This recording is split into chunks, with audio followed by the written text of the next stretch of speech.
दुर्योधन मित्रता। कर्ण और दुर्योधन की मित्रता का उल्लेख महाभारत में मिलता है।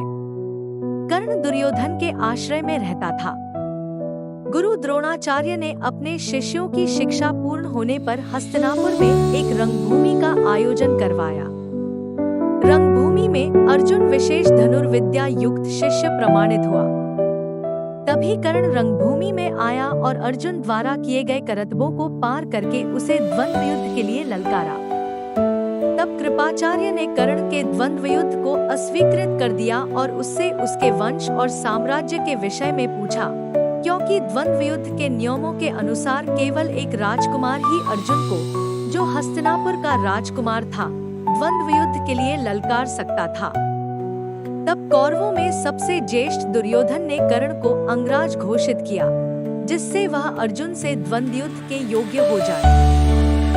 जब कर्ण ने दुर्योधन से पूछा कि वह उससे इसके बदले में क्या चाहता है, तब दुर्योधन ने कहा कि वह केवल यही चाहता है कि कर्ण उसका मित्र बन जाए। इस घटना के बाद महाभारत के कुछ मुख्य संबंध स्थापित हुए, जैसे दुर्योधन और कर्ण के बीच सुदृढ़ मित्रता स्थापित हुई, कर्ण और अर्जुन के बीच तीव्र प्रतिद्वंद्विता और पांडवों तथा कर्ण के बीच वैमनस्य।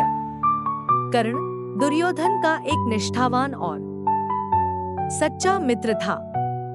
यद्यपि वह बाद में दुर्योधन को प्रसन्न करने के लिए द्यूत क्रीड़ा में भी उसने भागीदारी की, किंतु वह आरंभ से ही इसके विरुद्ध था। कर्ण शकुनी को पसंद नहीं करता था और सदैव दुर्योधन को यही परामर्श देता कि वह अपने शत्रुओं को परास्त करने के लिए अपने युद्ध कौशल और बाहुबल का प्रयोग करे, न कि कुटिल चालों का। जब दुर्योधन का लाक्षागृह में पांडवों को मारने का प्रयास विफल हो जाता है, तब कर्ण दुर्योधन को उसकी कायरता के लिए डांटता है और कहता है कि कायरों की सभी चालें विफल ही होती हैं। वह अपने मित्र दुर्योधन को समझाता है कि उसे एक योद्धा के समान कार्य करना चाहिए और उसे जो कुछ भी प्राप्त करना है, उसे अपनी वीरता द्वारा प्राप्त करे। चित्रांगद की राजकुमारी से विवाह करने में भी कर्ण ने दुर्योधन की सहायता की थी।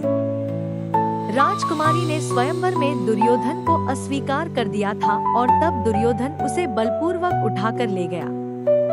तब वहां उपस्थित अन्य राजाओं ने उसका पीछा किया, लेकिन कर्ण ने अकेले ही उन सबको परास्त कर दिया। परास्त राजाओं में जरासंध, शिशुपाल, दंतवक्र, साल्व और रुक्मी इत्यादि थे।